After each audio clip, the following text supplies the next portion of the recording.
Welcome to Deal to Heal with E. James podcast. On this podcast, my guest and I will discuss topics and ways to help us to heal in every area of our lives. I believe that everyone can live a life that is happy, healthy, and whole. So I'm on a mission to help people to deal, heal, and fulfill. Deal with your problem, heal from the pain, and fulfill your purpose. Thanks for tuning in. Let's get to it.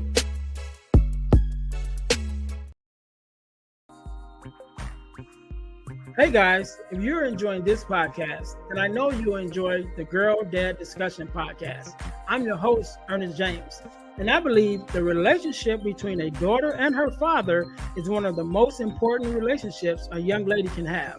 And therefore, my mission is to promote the daddy-daughter relationship by sharing the voices of girl dads to the world. So check out our podcast on every platform where podcasts can be listened to. And if you want to watch the podcast, check us out on our YouTube channel. Again, that's the Girl Dad Discussions podcast with your host, Ernest James. All right, welcome to the Deal to Heal with E. James podcast. I am your host, Ernest James, and I believe that everyone can and should live a life that is whole, healed, and healthy. And therefore, I'm on a mission to help people to deal, heal, and fulfill, to deal with your problems, heal from the pain, and to fulfill your purpose. Thank you guys once again for tuning in to the Deal to Heal with E. James podcast. If you haven't already, make sure that you listen, like, subscribe, and share to our podcast on all of our social media platforms. Make sure also you guys are checking us out on our new YouTube channel, which is the Deal to Heal Podcasting Network on YouTube. Make sure you guys are checking us out there, where not only can you find the Deal to Heal with E. James podcast, but you also can find the Girl Dad Discussions podcast there as well. Again, that's the Girl Dad Discussions podcast, where I talk with other girl dads about the daddy-daughter relationship in order to combat the narrative of the absent father and the fatherless daughter. So make sure you guys are checking us out there. Also, our product of the week, as you guys know, we are a self-sustained podcast, and the way that we stay on the air is by bringing you amazing products for you to purchase. And so our product of the week is our Purpose Journal, as well as our Purpose Planner, because I believe that we are to journal where we are and where we've been in order to, be able to focus on where we're going, as well as plan for our future. So you guys can get your copy of our Purpose Planner and our Purpose Journal on Amazon. The links will be in the descriptions below. Make sure you guys go and check that out. But today, just like any other day, we are blessed with the guest. Miss Abigail, how are you doing? I am well. Thank you so much for having me. No problem, no problem. Thank you for being here. First of all, I want to say thank you for being here, because you could have been doing anything else with anyone else, but you're here with me and my listeners, and we definitely appreciate it. So do me a favor, Abigail, introduce yourself to my audience. Tell us a little bit about who you are and what it is that you do. Absolutely. Well, I am Abigail, the Warrior Princess. My ministry is Battle Ready Wives. I basically train, teach, and equip and empower women to fight for their marriages, but mostly to empower them to be the best selves, to be who God has called and created them to be. I am an author. I am an elder. I a certified coach and mentor as well. And I just love helping people, especially women, but anyone. I believe that my mission is to set captives free. The best way I do that is by exposing the lies, really having the hard conversations and teaching people the truth of God's word. All right, all right. I love that. That sounds like we're gonna have an inspirational, but that wasn't what I wanted to say. I want to say interesting. That's the word I was looking for. We're gonna have an interesting conversation, and I love the concept. Me myself, having been married and divorced, unfortunately, I always look for learning to be a better person, right? And because hopefully marriage is still on the table at some point. I'm always looking to get better and learn from what I did and whatever mistakes I made in past relationships, to become a better, be a better man, better husband in the future. And so definitely with having one thing that I know, it takes two to make it work, right? It takes two. You got Absolutely. to be in it for the long haul. But then when you Yeah. are with whoever your spouse is, they have to be in it for the long haul too. And so I can definitely appreciate the work that you do to equip the wives with the power that they need to hang in there a little longer. So let's go back a little bit, right? So I always like to hear the backstory of how we got to become the person that we are today. And so, what was your backstory? That who were you prior, and what was that thing that kind of led you to even become this version of yourself, and to start then working to strengthen other wives and the women that you work with. So how far back you trying to go? Hey, hey, as So far as back as we, no, we I'm 50, right? I'm 50, so I can only go back so far. So as well, far we can't go. as I won't go that far back, but I would go back to where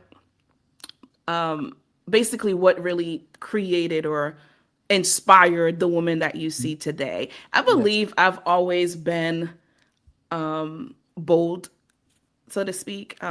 Most times when people see me, I can be a bit reserved, but for the most part, I am who I am. However, I believe that the woman that you see today, not that that marriage molded me into this person, but it did something for me. Mhm. So although yes, I am divorced, and it is kind of interesting because my ministry is battle ready wives. I fight for marriages. I come alongside women, and my marriage wasn't saved.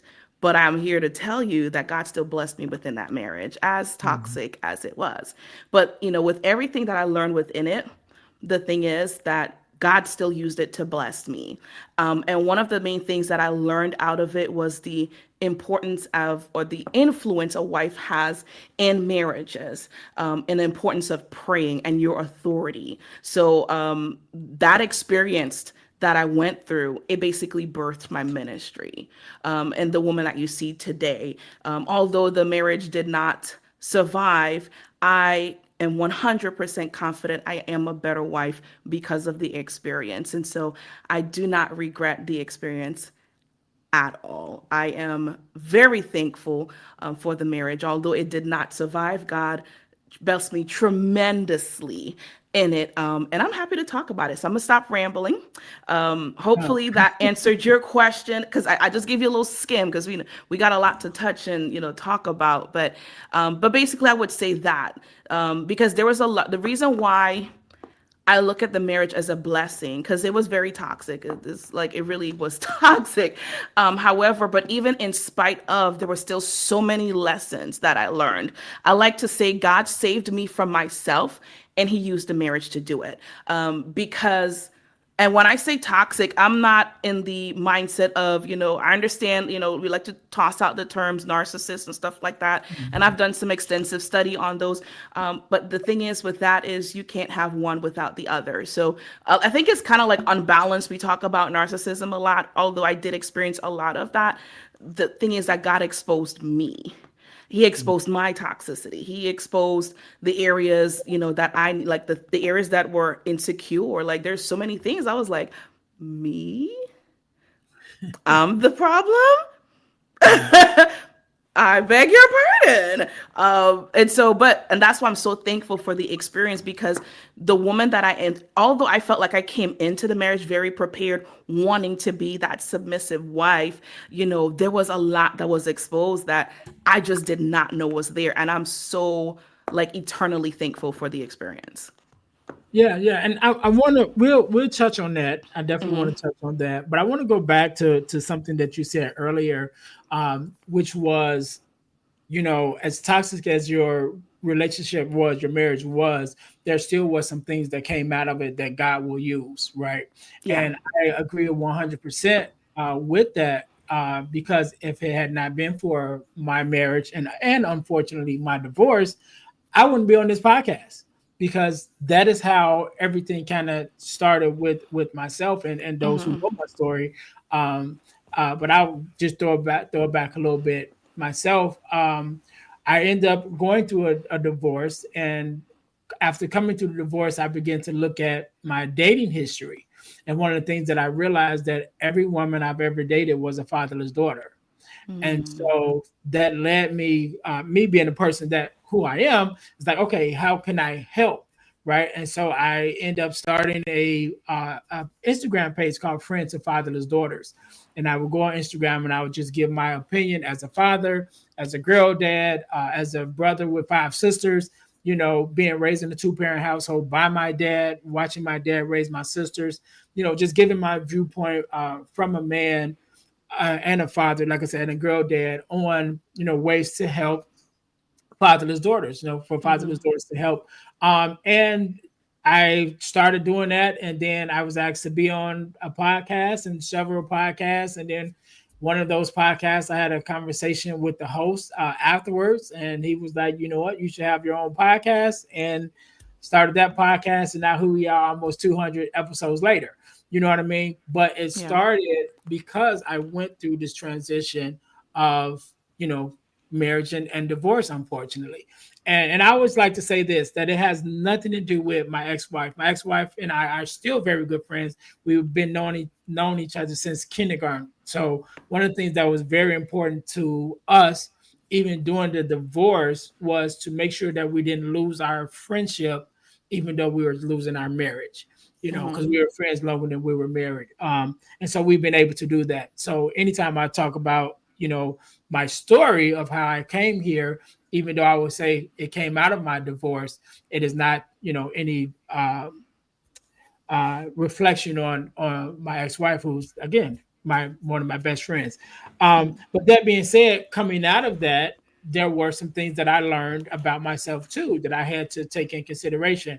And I've been divorced twice, and so I always say, all right, it's only one person that was there in both of those marriages, and that's Mm-hmm. me. You know what I mean? So Yep. what did I do Accountability is wrong? important. Yeah. Yep.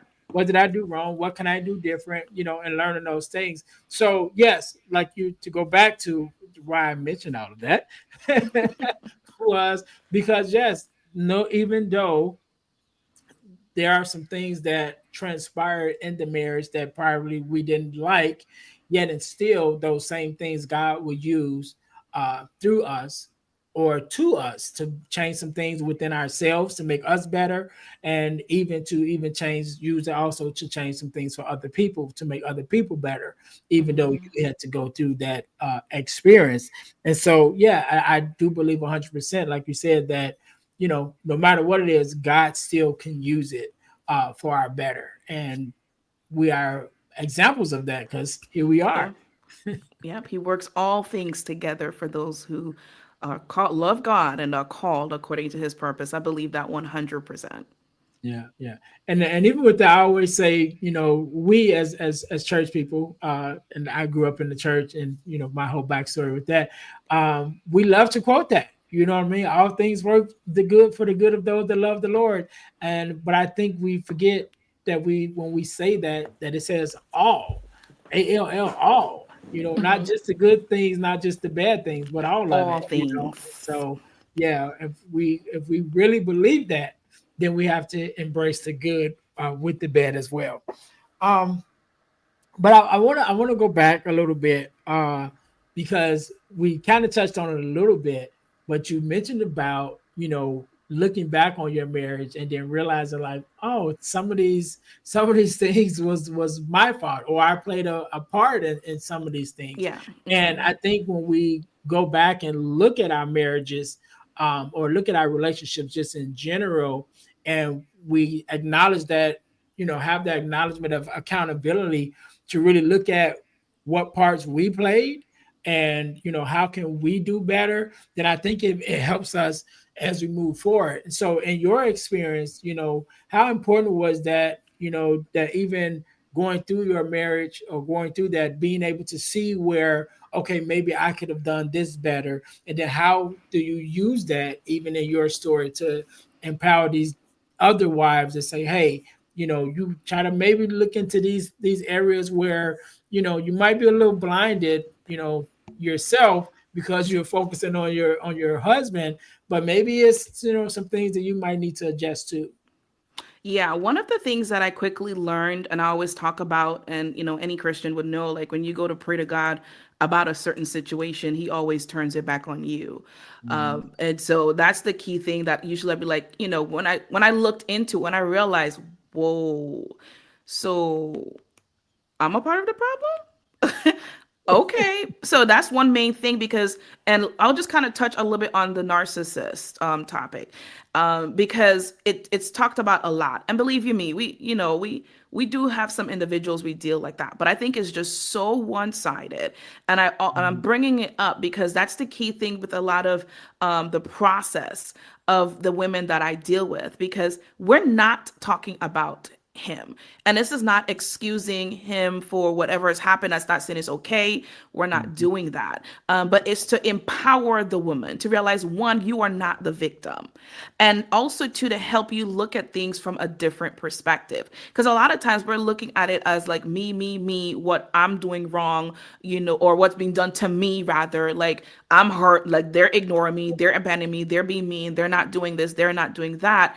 And the fact is those probably are things they should do, but sometimes we tend to just look at the surface things, like let's go a little bit deeper. So what the experience really did was realizing that there's something deeper going on. And so the more God exposed me and exposed my insecurities, I started looking at my spouse differently. Like, oh, hold on, they might be doing this because of this. And not just my spouse, anyone that you come into interaction with, you realize, Mhm. okay, they're angry, but it may be something a little bit deeper. So the more I turned, focused on myself, focused on the plank in my eye, and looked, I was like, okay, what are these issues? Like, why am I always so defensive? They said this, but I'm really always to be trying to like snap back really quickly. Like, why am I doing that? Mhm. And I had to take those questions to God, because He was really the only one that can really show them to me. And so it got to a place where I was like, I cannot, like I can't focus on anybody else right now. Like he already done show all these things about me. Like we gotta focus on this. Like I ain't got time to focus on what they're doing from not doing, because now God has just exposed me. But the exposing is not to bring shame. The exposing is not to even, point blame. It's for healing. We have to, like, it's hard sometimes when these things are exposed, but it's necessary for healing, and healing is your responsibility. And so I'll just close with this real quickly, because I did brought up the point with the narcissist. Here's the thing, and I want to just kind of do this disclaimer. When I'm talking, I'm not a medical professional, I'm a mental health professional. So we understand a lot of times when we're using this term, we need to make sure we're cautious with that, because we're not necessarily diagnosing someone, but we do see the traits, right? Mhm. It walks like a duck, talks like a duck, likely a duck, but we're not necessarily diagnosing the person. But we're, we are acknowledging, hey, these things are there. But one of the things that in my study of really, really doing a deep dive on narcissism, at some point in time, it's like, yeah, this is what they are. But I really, because I'm a woman of God and I do practice what I teach, I don't necessarily believe in labeling them that, because we're going to speak the word over the situation, right? Mhm. But it's kind of be like, listen, I am experiencing these things, right? So I like to look at things from the spiritual perspective. And so what's behind that, narcissist, or, spiritually, is what we call the Jezebel spirit. After further research and study on the topic and understanding that, you can't have, how to say, Jezebel didn't work alone. Mhm. Jezebel was able to be in the place that she was in. And okay, let me, because some people are like, who is Jezebel and what? Right. I'm sorry, guys. I'm a Bible teacher at heart, so I Yeah. started talking about Bible, and I have not given, like, some discourse in who is Jezebel. Right. So we'll just give a short example. When we talk about the Jezebel spirit, we understand that that particular individual, when we use the term, we understand that there's a particular influence behind that personality, Mhm. that person. So now we just coin it as Jezebel spirit. But for those who may not know, in the Bible, there is a particular queen. Her husband was the king, and his name is Ahab. So they were one of the kings of Israel in the Old Testament. I believe, if you ever heard the story of Elijah when he prayed down fire, he got a little scared because Jezebel was out after him. That's that whole story. For the sake of time, I'm just truncating it. However, if you have any Mhm. questions, feel free to comment, and I'll be happy to answer any confusions that you may have.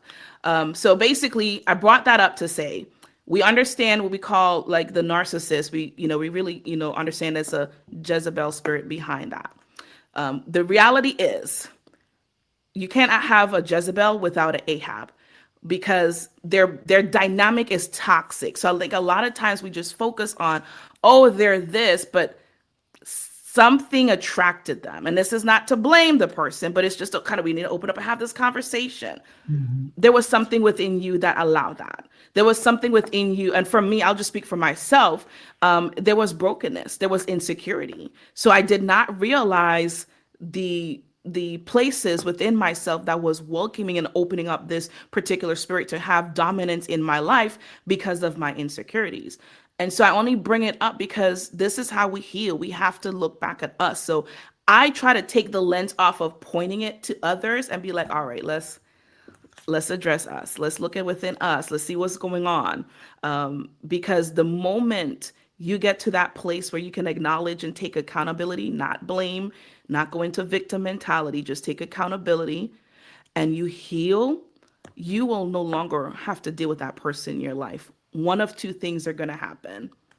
They're going to line up and start to kind of face themselves, or they're going to leave. One of the two is going to happen. But either way, that personality won't be in your life any longer.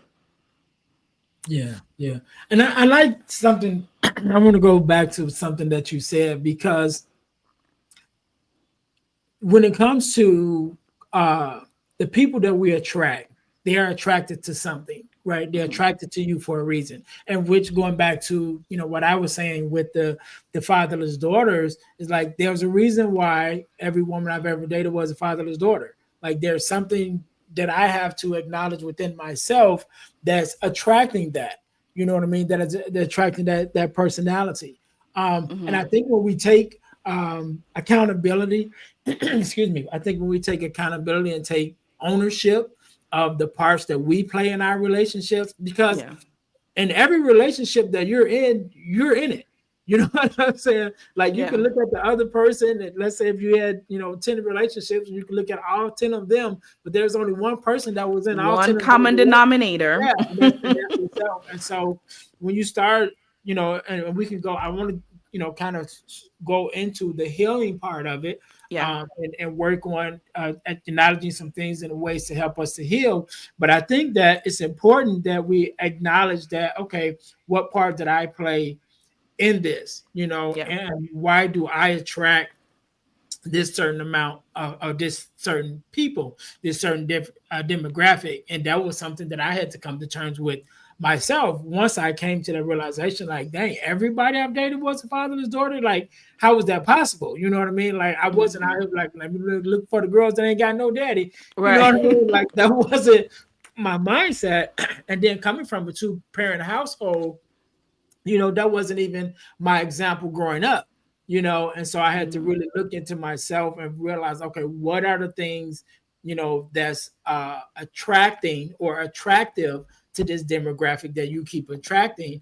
And is that a good thing or is that a bad thing? And all the time it's not necessarily bad or good, but it's just acknowledging that, oh, this is what it is. So if I'm attracting this type of person, then what can I do to better myself? And this is how I had to look at it. What can I do to better myself that I can be a blessing to these people that I'm coming in contact with, instead of, having relationships that end in hurt, especially if they're already coming into, my environment with some hurt from the past anyway. Like Mm-hmm. I don't want to add to that. I want to be a blessing. I want to, do something to be able to help them. And that was kind of, again, how I started this whole thing that led me to the podcast, was because I started looking for that. I started looking for coaches, for fatherless daughters, and having conversations with them just so I can be a better person, for those that I come in contact with. And so when Mm-hmm. we get to that part of acknowledgement that, okay, this is a part that I play in Mm-hmm. our marriages and our relationships, then we have to acknowledge, okay, is there something that needs to be healed within me in order to heal these relationships, right? Because like you Yeah. said, you can't have one without the other.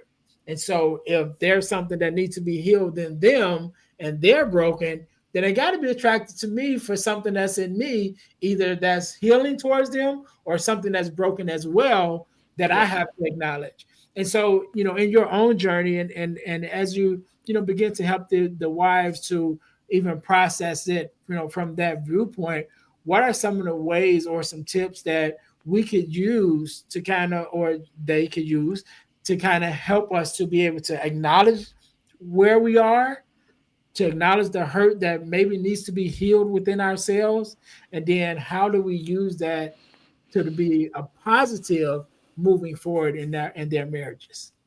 Yeah. So what I'm about to say, it's not just for wives. Unfortunately, my audience is normally just women, but understand that this can be applied for men as well.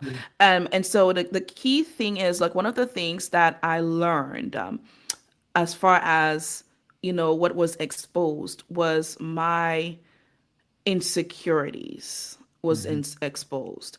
One of them was I how do I say this? So I lacked connection. And here's a better way to attack the question. A lot of times, what is the main reason why you got married? And I feel like some people, may have like some fairly, realistic expectations. But then there's also sometimes expectations that are, how to say, that are unrealistic. And sometimes it's actually subconscious as far as why you have those expectations, right? And so the expectation a lot of times in marriage is to cure loneliness. Mhm. I didn't necessarily feel like I went into marriage, thinking that marriage would cure that. I didn't necessarily thought, or at least thought that I was lonely. I didn't. But it was there. Sometimes, even if it's there, even in a low capacity, it's still there. Right. And so there was a little loneliness then. I didn't realize it because in my single season, I felt like I was fine. I was doing things. I went to Bible college, was, living it up. I wasn't like dying to be married. I was just doing, just enjoying my single season the best that I could. But I got married and I was like, it's not giving what it's supposed to give. Like what's going on? Like, so in my marriage, I was more lonelier. Like I cried more in my marriage than I did single. Like I didn't have fits, where I would cry like, Lord, I just want to be married. No, like I knew, marriage was gonna be a thing for me. I knew that was God's will for me. So I wasn't like crying like I wasn't tired of being single. I just, just felt like, okay, this is time, right? But I realized like there was loneliness that I had. And maybe like in my single season, I didn't really see it because I'm like by nature, I'm an introvert. So I do enjoy being alone. But Mhm. somehow subconsciously, there was a part of me that I guess felt like there's some type of level of value that came from being married. Because, sometimes how it's, portrayed or, posted in Mhm. a church. And don't get me wrong, marriage is good. I just still desire marriage and I'm confident I will be married again, 100%. However, there's an assumption sometimes that marriage is going to heal loneliness. And Mhm. I found myself being in marriage like just completely lonely. What was exposed was that there was a lack of connection with myself. Like I didn't have a problem being alone. I don't need to be, have a lot of friends. But there was still a lack of connection internally within myself. So I understood that a part of that, and I bring that up to say, because the steps that I would say is we have to fix that connection. The most important connection that you have a lot of times why we're experiencing loneliness, and you would even experience loneliness when there's a lot of people around. So loneliness don't even mean Mhm. there's no one around, because maybe you can get in that marriage and be completely lonely, completely, when you're dealing with someone ignoring you, not talking to you, the silent treatment, the stonewalling, all the things, and still be in a place that you find yourself lonely even with someone in your bed. And so realizing that in the only cure for loneliness is a connection and to the right thing. So the first thing is we need to be connected to the source, and the source is the Father. And then you want to make sure that you're connected with yourself. You want to make sure that the relationship that you have with yourself is solid. See, I didn't do that. I was expecting my spouse to do things for me that I wasn't even doing for myself. Mhm. I'm expecting them to do the words of affirmation because that's my love language. But yet, like, man, would you just, speak kind words to yourself? So that's another thing, the connection. You want to focus on those things, and this can be done even within the marriage, even if it's just like as horrible as it is. You start focusing on the healing, that healing connection with the source, which is the creator.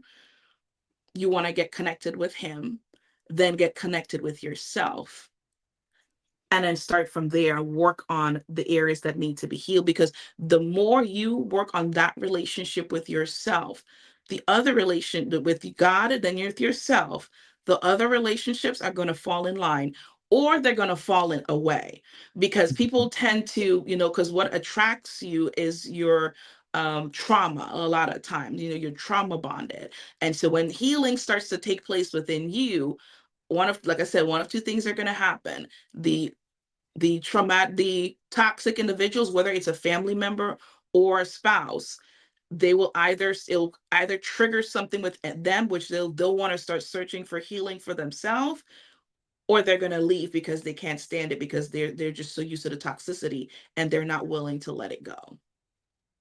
Yeah, and I think one of the major things that you mentioned it about coming in and getting to know ourselves, right? Really beginning to Yeah. look at ourselves. And like I said, I'm 49, right? 49 finna be 50 soon, right? And so in this space that I'm in, and I think a lot of people, because when we start getting around our age, my age, I don't know how old you are, so I'm not gonna say we. When when I start getting around my age, right?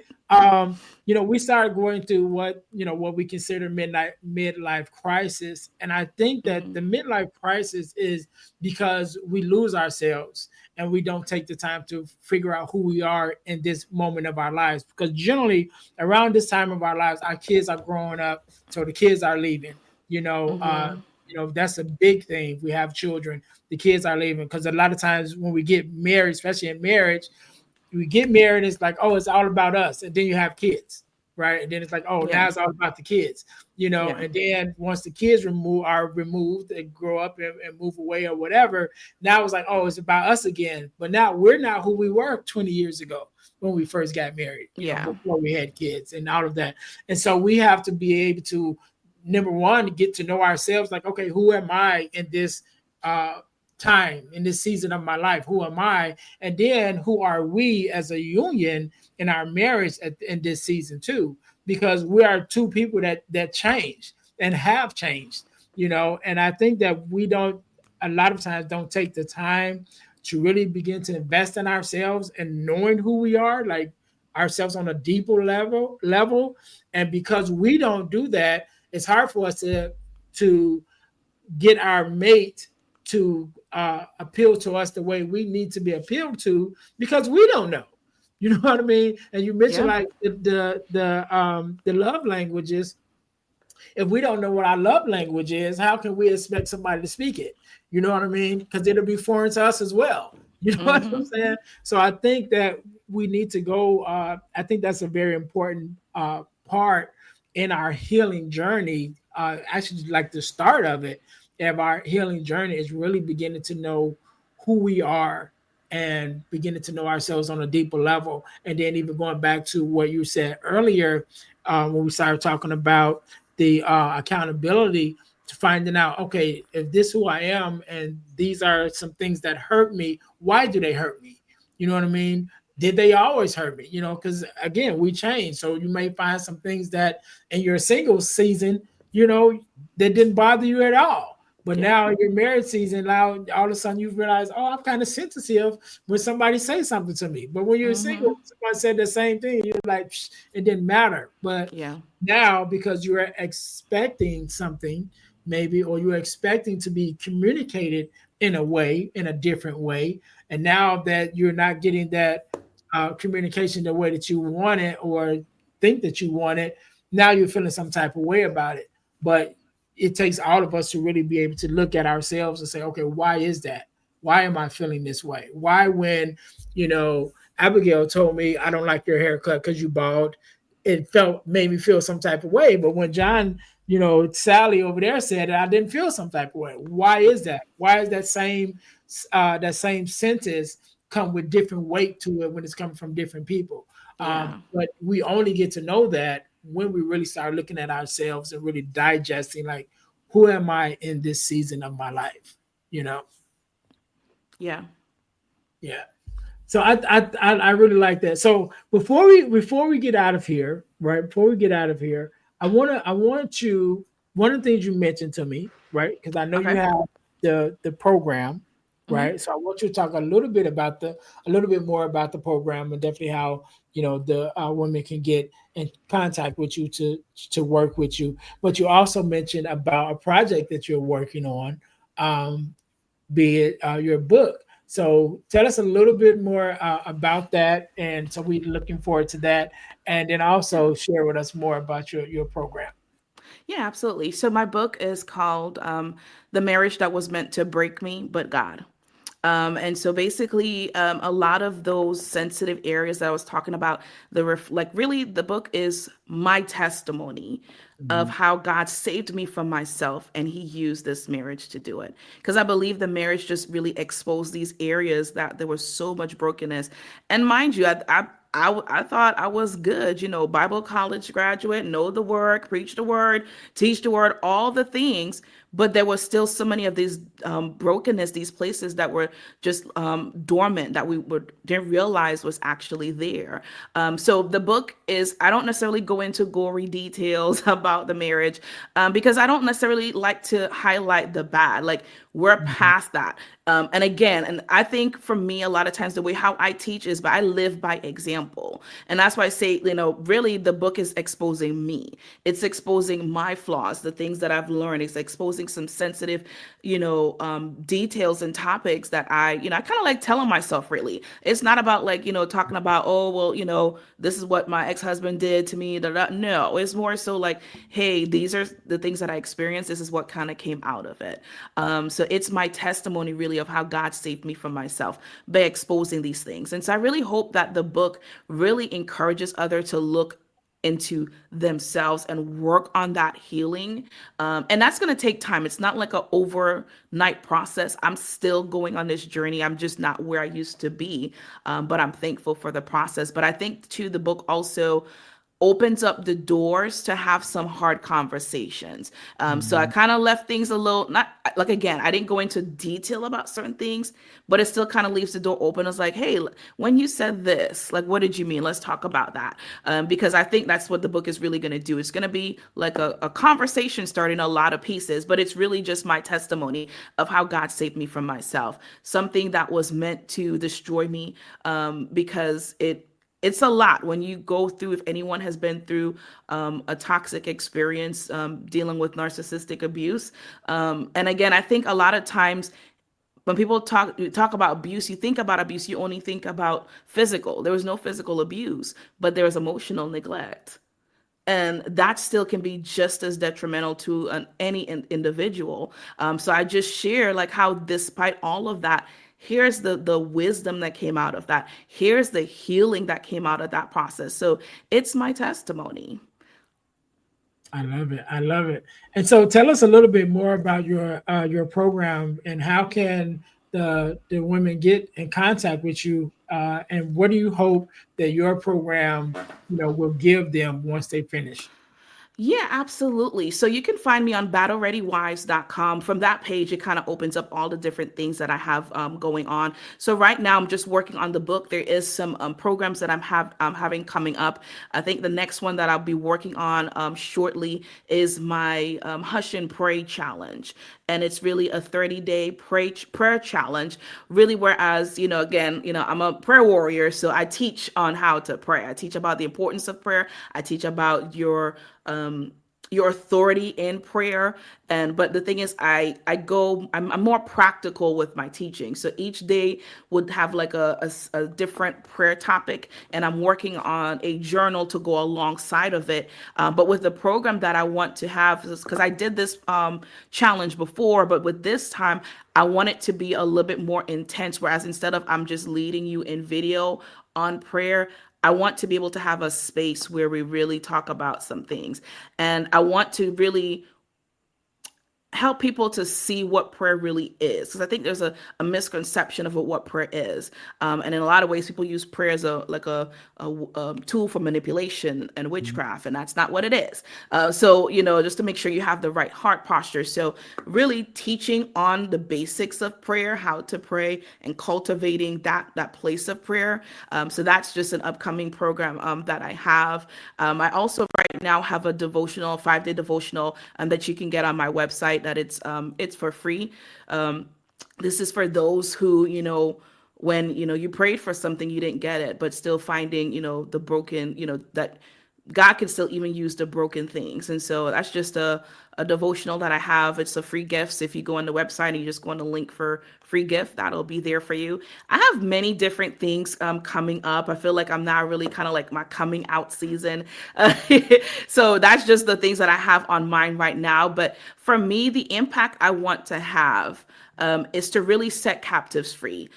So you'll see me up around, like going wherever I can to just share the message, not only just share my testimony, but really try to have these conversations, because I just want people to be healed. I feel like, especially within the church, everyone is spiritually healed. If you focus on your spiritual healing, your spiritual growth, that's great. A lot of people focus on the physical, going work out, being, fit. That's good too and important, but a lot of we're three-part beings. So that's we have we're spirit, we possess a soul, we have live in a body, and so a lot of focus on the spirit, a lot of focus on the body, but not enough focus on the soul. The reason why we see a lot of inconsistencies, for the lack of a better term, within the Mhm. body, within the church, for those you might have dealt with church hurt, and a lot of hypocrisy within the church. A lot of that is because you have these individuals that are powerful spiritually, but they're broken in their soul, and your soul is your mind, your will, and your emotions. And so I'm on a mission to really help not just women, but that's just my main audience, but even men too, because the reality is women have very huge influence. And so I believe if we start from the woman, get her healed, the impact that she will have in her home, on her children, in her family, in the church, it will transcend far than you will ever believe. And so that's pretty much what I have coming up. There's a lot that's kind of stirring my mind that I can't necessarily release yet. But as far as I'm not open yet for like any one-on-one. Those are some things I'm just trying Mhm. to restructure and get that set up. But if the Lord leads me to do something, if someone reaches out and the Lord leads me, I will absolutely do it. But I'm working a couple of different things. So if you just stay tuned on battlereadywives.com, all the information is on there as well. Even some other podcasts that I've been on as well, and the different, basically products and stuff that I have coming up. All right, all right. Okay. So, Abigail, first of all, I want to say thank you again for being on. I definitely appreciate you coming on and sharing your expertise and your vision. I want you to have the last word. I want you to leave us with a word of advice, inspiration, prayer, even however you feel, and also, again, just reiterate your social media where we can find you in order to follow you. So I'll give you a couple of seconds to think about that. To my listeners, thank you guys once again for tuning in to the Deal to Heal with E. James podcast. Make sure you guys are checking us out on our our main website, which is the Deal Heal Fulfill.org. Again, that's dealhealfulfill.org. Because our mission is to help people to deal, heal, and fulfill, to deal with your problems, to heal from the pain, and to fulfill your purpose. So make sure you guys are checking us out there. Also, make sure you guys check me out at my new website, which is my speaker's website, because as you guys know, I am a professional speaker and podcaster. And so if you go to www.ernestjamesspeakslife.com, you'll find more information about me as a speaker to have me to come through as a speaker and a workshop facilitator for your school or organization.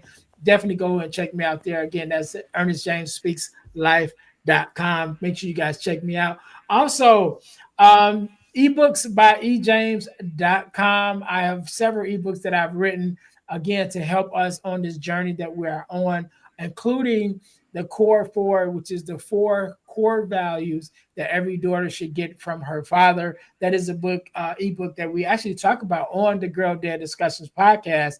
Um, because I think it's very important. Also, we have the From Males to Men ebook, and one of my favorite, which is Forgiving Me, the 4-Step Guide to Self Forgiveness. All of those are available at ebooks by ejames.com. Make sure you guys go there and check us out. Also, check out our inspirational t-shirt line, deal to healtees.com. That's deal, the number two, healtees.com. Put some inspiration in your situation. Wear an inspirational tee and be inspired all day. That is our tagline. Make sure you guys are checking us out there. And last but not least, over the last couple of years, I've been blessed to be a part of an organization called the Forgiveness Mission. And what we do, we have free virtual workshops bi-monthly talking about everything surrounding forgiveness, forgiveness of self, forgiveness of others, forgiveness of the world, all conversations around forgiveness. So whenever you're listening to or watching this podcast, either a workshop just ended or there's one coming up. So you can go to forgivenessmission.com in order to sign up for our next forgiveness workshop, or go to Eventbrite and look up forgiveness workshop sponsored by the Forgiveness Mission. The virtual workshops are absolutely free, but the information is priceless. So I want to make sure you guys go and check us out there. Again, that's forgivenessmission.com. So again, Miss Abigail, I want to say thank you so very much for being on. Thank you for Thank you for having me. sharing your gift with us. I want you to have the last word, so the floor is yours. Absolutely. So on all social media platform, you can find me at the Battle Ready Wife. So that's Facebook, Instagram, TikTok. It's at the Battle Ready Wife. And I want to just leave you with this one word, because this word has been stirring in my spirit for several months now, and it's the word capacity. I feel like when we understand our capacity, or even consider another individual's capacity, a lot of things, we'll approach a lot of things a little differently. And so let me just elaborate real quickly. When I say capacity, do you have the capacity to do a thing? Sometimes what we do, we don't really count the cost of how much it will cost for us to give it. So sometimes we may be able to give financially, but do you have the capacity emotionally? And then sometimes when we look at another individual, you might be, so you're expecting something from them that they do not give to you, but do they even have the capacity to do it? Because it may not be a situation whereas they don't want to, maybe they can't. But if you focus on understanding your capacities, to stop saying yes to everything, but to take time to really count the cost of how much that will cost, and do I have enough for it? And not just physically, do I have enough emotionally? Because a lot of times, like I said, physically we might be fine, even spiritually we might be fine, but maybe we may not have enough capacity emotionally to take on another person's burden in that moment. And it's okay to say no. No is a sentence without any explanation. And so the question would be is, do I have the capacity to do this today? I may have the capacity tomorrow, but I may not have the capacity today. So I just want to leave you with this. When you think of, just think about capacity, and continue before you answer or respond to anything. Just take note. Do I have the capacity for this today? When they keep calling you, and because they always like to run to you because you're the one that always show up because that's what they need. Do I have the capacity for this today? Because sometimes what we do is when we either go over what we have capacity for, that's why we burn out. That's why we have the depression, because you are taxing your body physically in a lot of times, and also emotionally, because you're overriding your capacity levels. So I just want to leave you with that food for thought. All right, all right. And we can't end it no better than that. To my listeners, thank you guys once again for tuning in to the Deal to Heal with E. James podcast, where our mission is to help you to deal, heal, and fulfill, to deal with your problems, to heal from the pain, and to fulfill your purpose. Until next time, you guys be blessed. Thanks for listening to the Deal to Heal with E. James podcast. Remember to listen, like, subscribe, and share. This episode has been brought to you by Deal to Heal Teas. Put some inspiration in your situation. Wear an inspirational tea and be inspired all day. Let's go to dealtohealteas.myshopify.com. Remember, our mission is to help you to deal, heal, and fulfill. Deal with your problem, heal from the pain, and fulfill your purpose. Thanks for listening.